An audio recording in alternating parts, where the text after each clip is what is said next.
Hi guys, welcome to Focus Android. Want to fresh start on TikTok? Here's how you can quickly remove your watch history in just a few taps. The first step is to open the TikTok application, tap on Profile, then tap on the top right corner, then select Setting and Privacy. In the Setting and Privacy section, tap on Activity Center. At the very top there is Watch History. Tap there.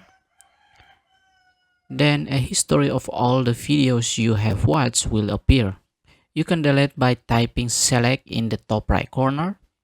Then you can select one by one to delete by typing delete in the bottom right corner.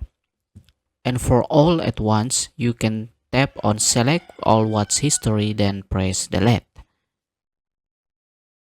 Thank you for watching. See you in another video.